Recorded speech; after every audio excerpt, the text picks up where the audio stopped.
In the previous class, we discussed about hip bone or os coxae.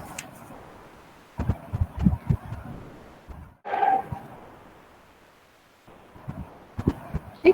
It is the longest bone of the body and it is situated in the thigh area. It is the directed downward and forward direction.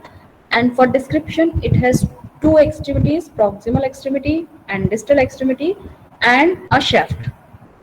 ठीक है, एक shaft है, two extremities हैं. So it has for description shaft and two extremities. Shaft is cylindrical and four-sided. ठीक है, anterior, medial and lateral. Anterior, medial and lateral are sides rounded from side to side, and the posterior surface. ठीक है, posterior surface somewhat flattened, and anterior, medial and lateral surfaces are rounded from side to side, and these surfaces are covered by the quadriceps femoris muscle. Clear? So this surface is covered by the, in like condition, by the quadriceps femoris muscle. ठीक. So shaft की चार surfaces होंगी, तीन surfaces continue है from side to side, और posterior surface जो है वो flat है somewhat, and it shaft become prismatic at its distal aspect. Prism shape, three-sided shaft दिख रहा है. ठीक है, एक ये साइड दिख रही है, मीडियल साइड, एक लेटरल साइड और एक पोस्टीरियर साइड. एंटीरियर जो है वो एकदम शार्प हो गया है. That's why at the distal part this portion become prismatic. So at the proximal part the shaft is rounded, somewhat rounded, and at distal part it become prismatic. Clear है?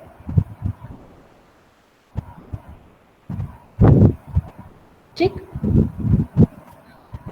On the posterior surface some muscular ridges are present. ठीक है, some muscular ridges are present on the posterior surface. So this is about shaft of the femur. ठीक.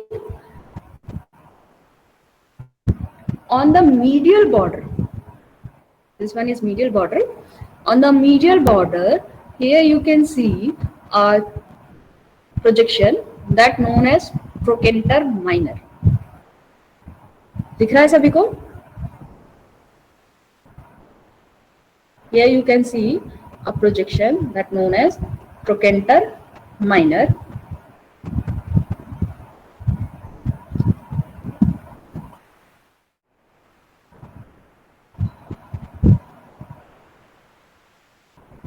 Trochanter minor, and it provides attachment to the iliopsoas muscle. ठीक है, its posterior aspect, it provide attachment to iliopsoas muscle.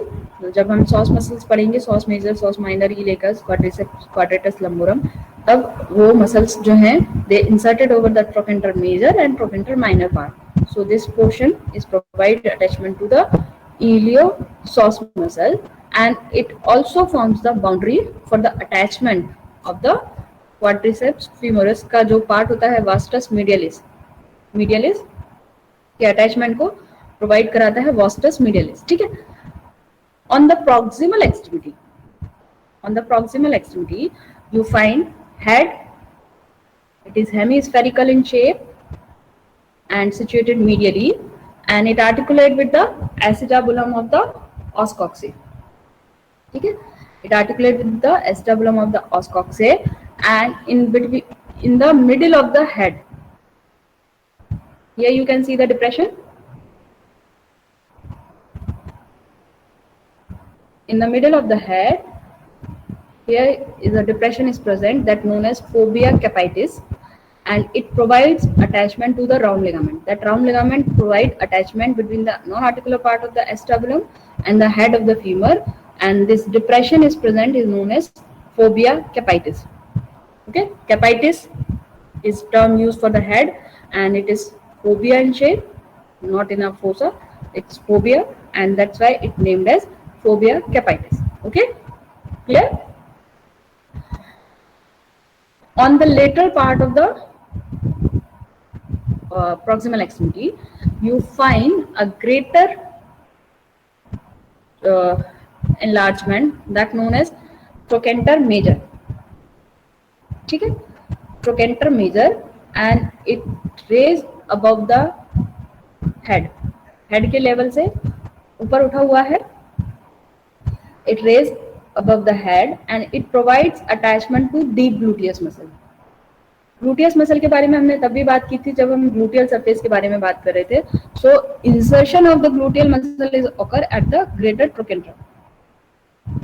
ठीक है, so it provide attachment to the gluteus muscle and its lateral surface is rough.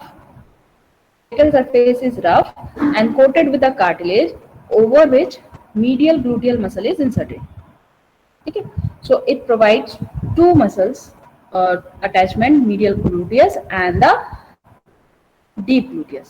Okay, हमने उस दिन बात की थी ग्लूटियस मसल के तीन पार्ट होते हैं, superficial gluteus, middle gluteus and the deep gluteus. तो सुपरफिशियल ग्लूटियस कैटल के केस में एब्सेंट होती है and deep gluteus or middle gluteus muscle present होती है and these muscle inserted over the. ठीक है, and here a line is present which connect the trochanter major to trochanter minor. That known as trochanteric ridge. Okay? This area is known as trochanteric ridge and this trochanteric ridge limit a fossa that known as trochanteric fossa. This ridge limit a depression. That depression is known as trochanteric fossa. दिख रहा है यहाँ trochanteric fossa present है. यहाँ एक comparative feature दिख रहा होगा.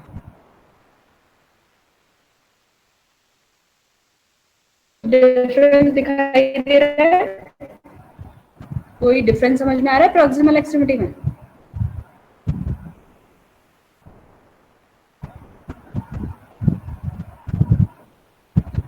इन दोनों बोन्स में कुछ डिफरेंस समझ में आ रहा है?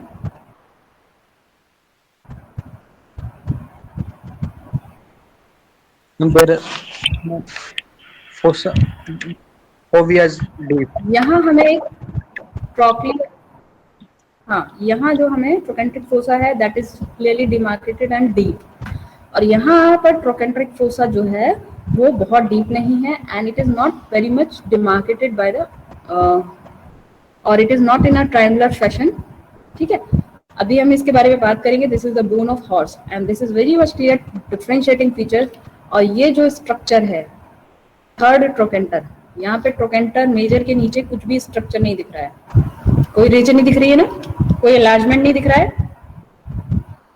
On the lateral border, but here you can see enlargement below the trochanter major and this structure known as third trochanter. और ये स्पॉटिंग में कई बार पूछा भी जाता है. Third trochanter is the characteristic feature of the horse femur. ठीक, चूंकि यहाँ पर शेप में डिफरेंशिएशन समझ आ रहा है इसलिए मैंने दोनों बोन्स को कंपेयर किया था. So this is about the proximal extremity. When we go with the shaft, here you can see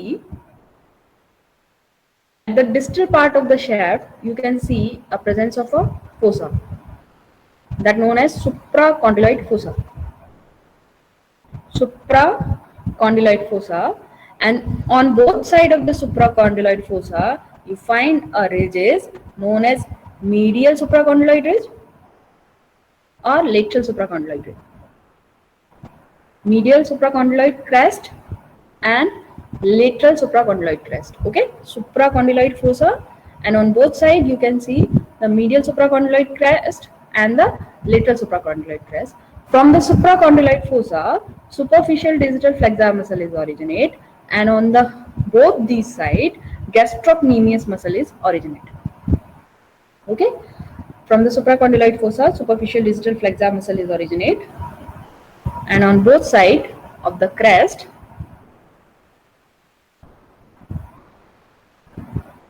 muscle is originate. Medial head of gastrocnemius and lateral head of gastrocnemius.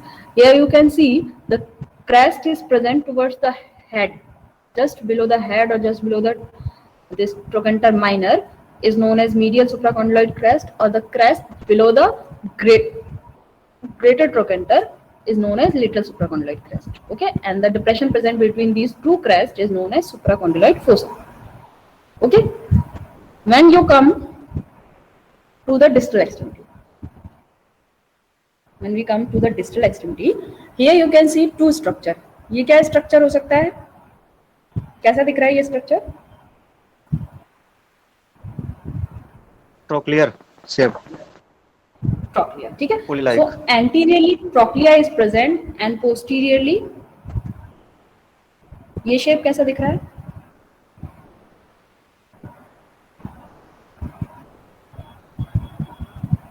ये कैसा shape दिख रहा है? Condyle. Structure दिख रहा है ना, condyle, ठीक है? तो एक ही बोन की डिस्टल एक्सट्रीमिटी के एंटीरियर और पोस्टीरियर एस्पेक्ट में दो स्ट्रक्चर मिलते हैं. Anteriorly you can see the trochlea and posteriorly you can see the condyle. ठीक, क्लियर है? ट्रोक्लिया एंड कंडाइल क्लियर है? Yes, ma'am. Okay. Here you can see the trochlear ridges are oblique in appearance and their size is also vary. ये head है, ठीक है? तो किस side की बड़ी दिख रही है और किस साइड की छोटी दिख रही है?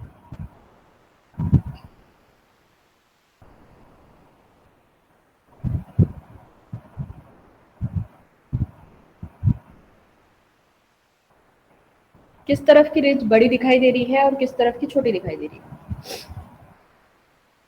मैम डिस्टल वाली बड़ी दिखाई. ये yes ma'am. This one is medial, head के नीचे आ रही है ना, तो मीडियल रिज होगी. Trochlea comprised of two ridges, medial and lateral, ठीक है? So medial ridge is larger than the lateral ridge and the appearance of this trochlear ridge is somewhat oblique and there is a gap between trochlear ridge which occupied by the patella. ठीक है? There is a presence of groove in between two trochlear ridge and this groove is occupied by the patella. जो movement होता है stifle joint का, पटेला इस groove में ऊपर और नीचे, ठीक है ना? जब स्टाइफल जॉइंट का फॉर्मेशन पढ़ेंगे तो उसमें हम पटेला भी पढ़ेंगे. So two trochlear ridges are present, medial and lateral, and in between these two trochlear ridges groove is present and this groove is occupied by the patella in live condition. ठीक है? Now come to the condyle. Two condyles are present, medial condyle and lateral condyle, and in between the condyles there is presence of a fossa. दिख रहा है? दिखाई दे रहा है? Yes. Yes ma'am. That is intercondyloid fossa.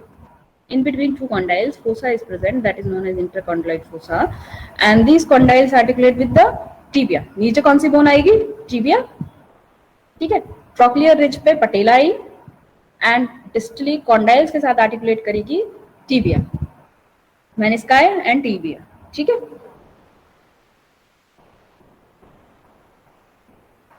ठीक? And in between two condyles, fossa is present that known as intercondyloid fossa. ठीक? Clear है? Two condyles, intercondyloid fossa, and these condyles are medial and lateral condyle. ठीक? Medial condyle and lateral condyle. ठीक है? And on both sides of the condyles, epicondyles are present, medial epicondyle and lateral epicondyle.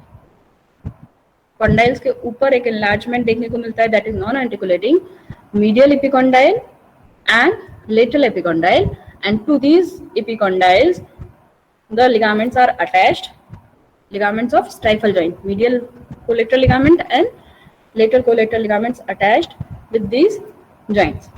ठीक है? On the lateral side, here you can see a depression. ठीक है? Lateral ligament, and there is depression. From this depression, popliteus muscle is arises. Popliteal muscle is arises.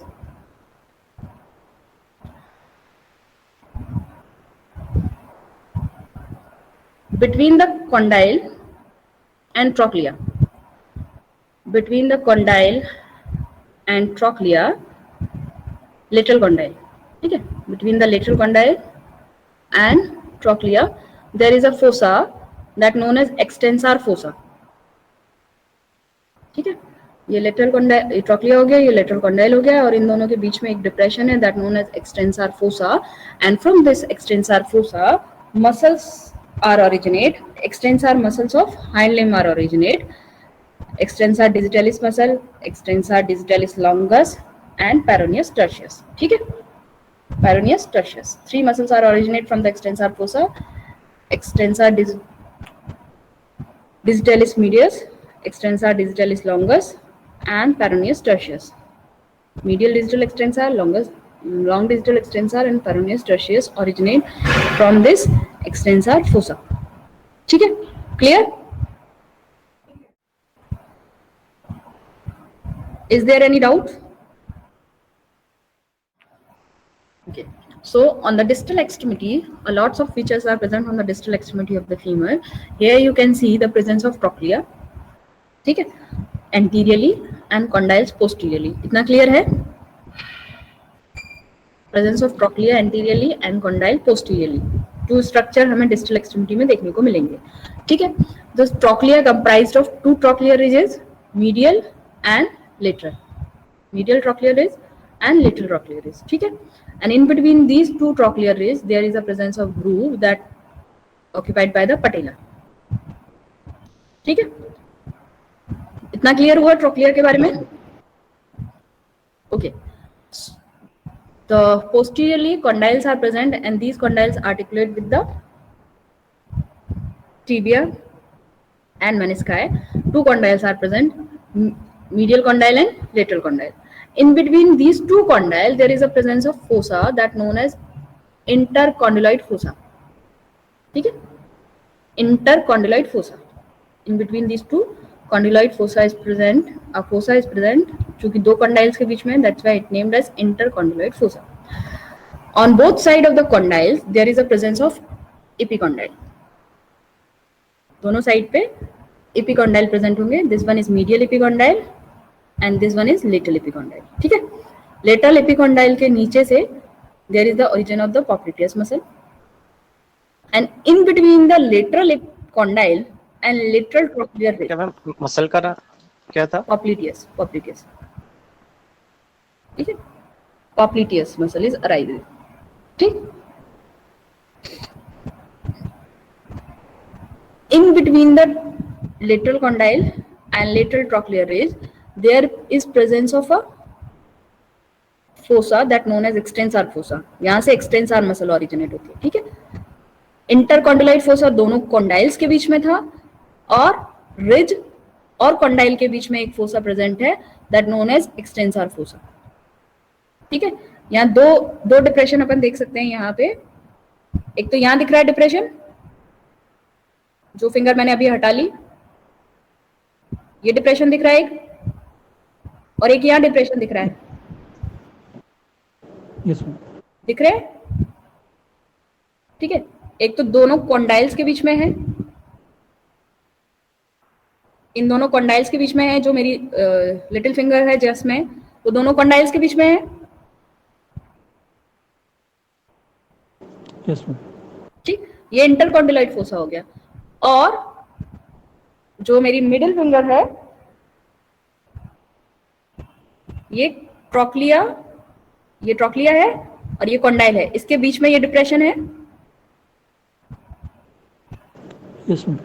Yes ma'am, है ना, ये extensor fossa होगा. Clear? इंटरकॉन्डिलाइट fossa और extensor fossa clear हुए? Yes ma'am. ठीक, so in between the trochlea and this lateral condyle, extensor fossa is present, which give origin to the medial digital extensor muscle, long digital extensor muscle, and the peroneus tertius. ठीक है, इतना clear हुआ?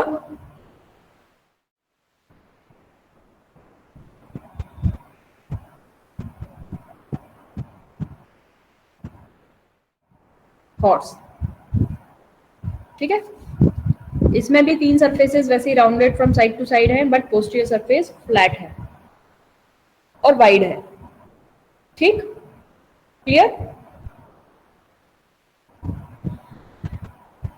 जो differentiating features हैं उनके बारे में बात करेंगे।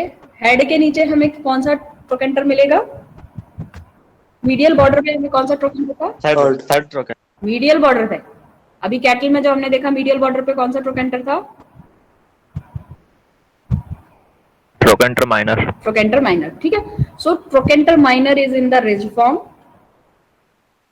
On the lateral border, here you find a very good prominent third trochanter. ठीक है, lateral border पे जो enlargement मिलेगा that is third trochanter, और medial border पे जो enlargement है that is trochanter minor. So trochanter minor in the ridge form and third trochanter is very well developed. And trochanteric ridge, वहां ridge चल रही थी trochanter major to trochanter minor cattle के case में, but in case of horse trochanteric ridge extend from the trochanter major to the third trochanter, इसलिए ये एक straight line है। वहां पे एक ऑब्लिक लाइन बन रही थी क्योंकि लेटरल से मीडियल बॉर्डर पे आ रहे थे, और यहाँ पे ये trochanteric ridge in a straight line form because it extend from the trochanter major to third trochanter. ठीक है, क्लियर हुआ? Yes ma'am. ठीक है, third trochanter major to third trochanter ridge is run, that is known as trochanteric ridge. So it is in a straight line form, and in case of cattle it is in oblique form. ठीक, so these important features are present which characterize the structure of bone. Okay, and here you can see the trochanter major is in the form of convex and summit. Convexity भी दिख रही है and summit भी दिख रहा है। ऐसा किस स्ट्रक्चर में और देखने को मिलता है? किस बोन में हमने कॉन्वेक्सिटी और समिट देखा था?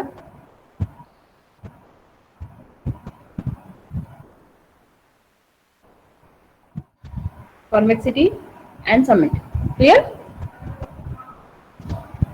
It is clear?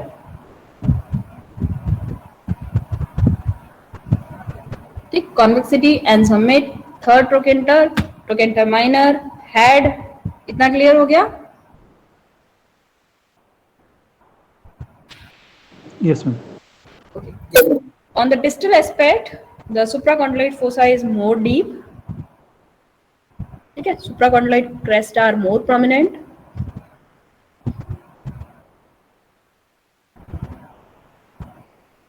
ठीक है, बाकी फीचर्स जो है वो बहुत सैलिएंट फीचर्स हो जाते हैं। Trochlear ridges are very well developed, मतलब इन कंपैरिजन टू कैटल जो ट्रोकेंट्रिक रिज है वो सॉरी ट्रोक्लियर रिजेस जो है वो वेल डेवलप्ड है। सो डिफरेंशिएटिंग फीचर्स जो है वो डिस्टल एक्सट्रीमिटी में ऐसा कुछ भी नहीं है, लेकिन स्ट्रक्चर जो है वो बहुत प्रोमिनेंट है। यहाँ पर ट्रोकेंट्रिक फोसा वो सॉरी इंटरकॉन्डिलॉइड फोसा क्लियरली दिख रहा है, ट्रोक्लियर रिजेस बहुत प्रोमिनेंट है, कॉन्डाइल्स बहुत प्रोमिनेंट है, इंटरकॉन्डिलॉइड फोसा इज प्रोमिनेंट, ठीक, extensor fossa is very much prominent. तो ये स्ट्रक्चर जो है वो बहुत प्रोमिनेंट स्ट्रक्चर है। बाकी जो कैरेक्टरिस्टिक फीचर मिलेगा वो हमको प्रॉक्सिमल एक्सट्रीमिटी में देखने को मिलेगा। ठीक है, clear? Is it clear?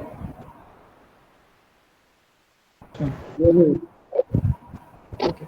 So this is about the femur of horse. इन दो बोन्स में क्या डिफरेंस है?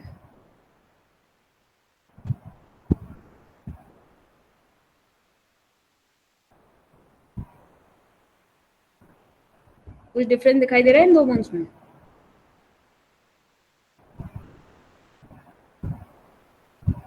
बताओ भाई। Posterior and foramen is present in one bone and in another bone foramen is absent. Last foramen. Name these bones.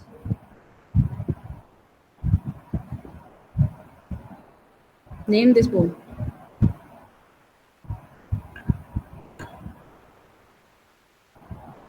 किस bone में होता है फोरामेन? ह्यूमरस। किसकी?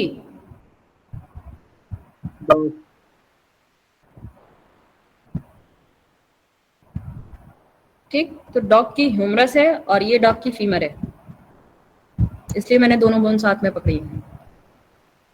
ठीक है, एक तो नीचे डिस्टल एक्सट्रीमिटी में सुप्राकॉन्डिलाइड फोसा देख करके पहचान जाएंगे, सॉरी फोरामेन देख करके पहचान जाएंगे कि this is the femur, sorry humerus of dog. And अगर यहाँ पे फोरामेन एब्सेंट है तो this bone is femur of dog. Femur of dog. ठीक है, नेम दिस फोरामेन। क्या फोरामेन का नाम क्या है इसका?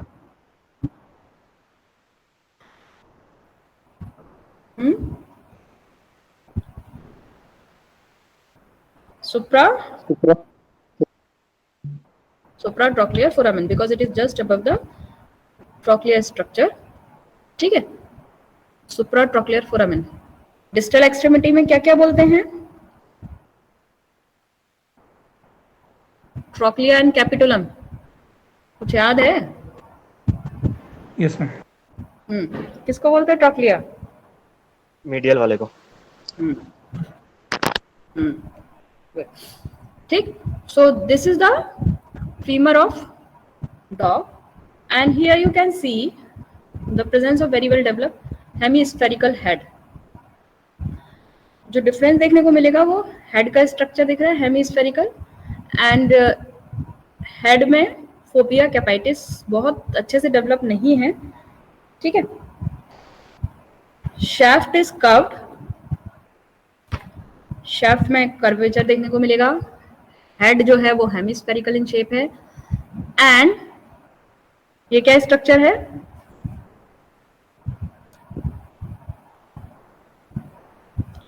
क्या स्ट्रक्चर है ये?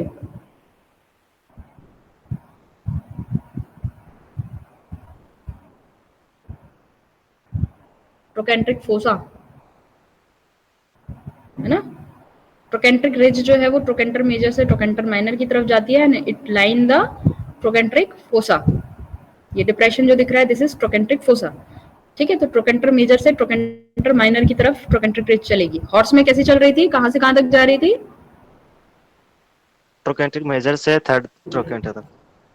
थर्ड ट्रोकेंटर, ठीक है, ट्रोकेंट्रिक मेजर से थर्ड ट्रोकेंटर, और यहाँ पे ट्रोकेंट्रिक मेजर से ट्रोकेंट्रिक माइनर की तरफ जा रही है। हेमिस्फेरिकल हेड है, फोबिया जो है वो स्लाइटली शैलो है। एक्सट्रीमिटी में you will not find the supracondyloid fossa और supracondyloid crest. There is absent of supra. ठीक है, थर्ड ट्रोकेंटर भी एंड होगा और सुप्राकॉन्डिलाइड फोसा भी एब्सेंट। ठीक है, supracondyloid fossa is absent. Distal extremity में कोई भी स्ट्रक्चर फोसा जैसा नहीं दिख रहा है। ट्रोक्लियर रिज का अरेंजमेंट कैसा दिख रहा है?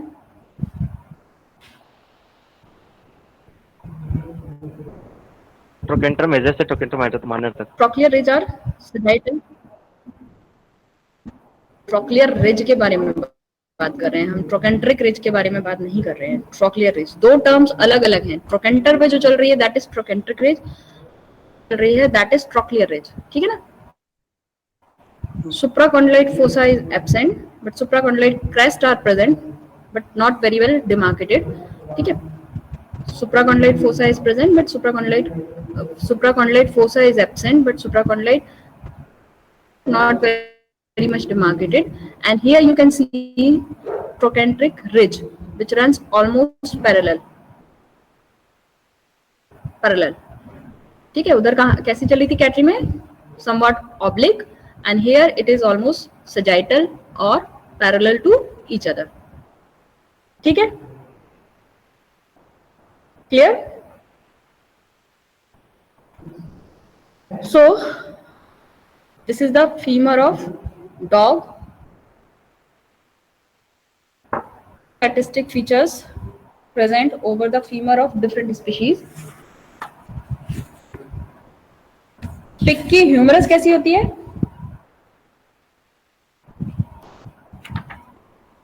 Accept F bone. इटैलिक वो F shape. Italic F shape, ठीक है ना। तो उससे हमें डिफरेंशिएट कर सकते हैं फीमर ऑफ पिग। दोनों बोन्स में जो पिग की फीमर में भी थर्ड ट्रोकेंटर एब्सेंट होगा,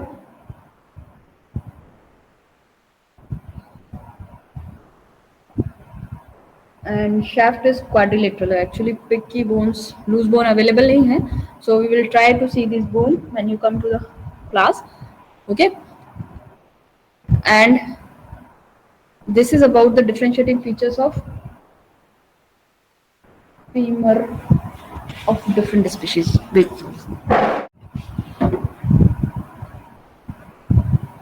Board is visible to all of you? Bone दिख रही है? Yes, ma'am. Yes, ma'am. ठीक है ना। पिग की बोन और डॉग की बोन दिखाई दे रही है? No, ma'am. Only dog दिख रही है. अब दिख रही है? Yes, ma'am. मेरे को लगता है थोड़ा फीचर्स भी दिख रहे होंगे, दिखाई दे रहा है? Yes, ma'am. ठीक है ना। तो पिग की बोन और डॉग की बोन में डिस्टल एक्सट्रीमिटी में देखो तो रिजेस जो है वो समवॉट ऑब्लिक है और डॉग में जो है वो समवॉट पैरेलल दिख रहा है। ट्रोक्लियर रिजेस, एक तो ये फीचर दिखाई दे रहा है, इसमें कुछ पैरेलल जा रही है और इसमें इट इज स्लाइटली ऑब्लिक, ठीक,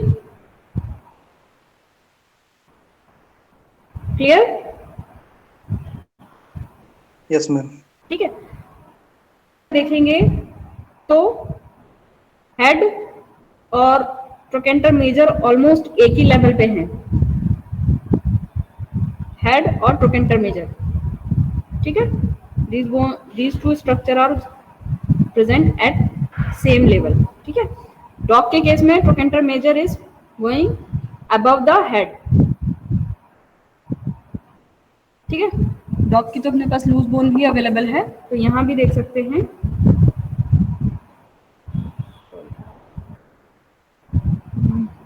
नहीं, डॉग में भी वैसा ही है।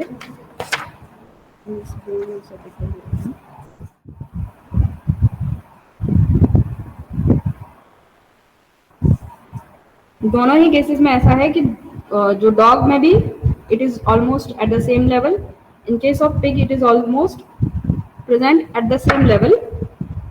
हेड और ट्रोकेंटर मेजर का जो लेवल है वो सेम है, ठीक है, बट हेड जो है वो comparatively larger than the head of femur of dog, दिख रहा है?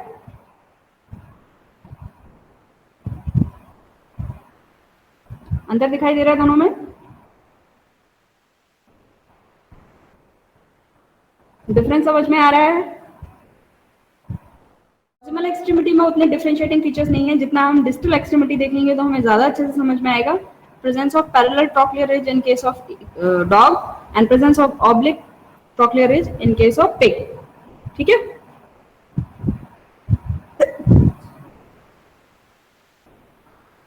Clear?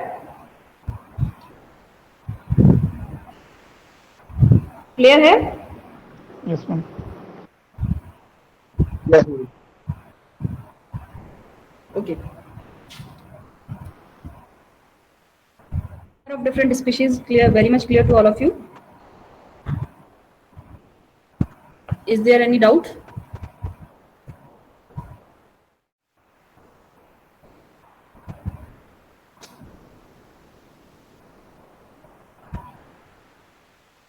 Clear? So that's all for today's class. In next class, we will continue with the tibia and rest of the bones of the hind leg. Thank you.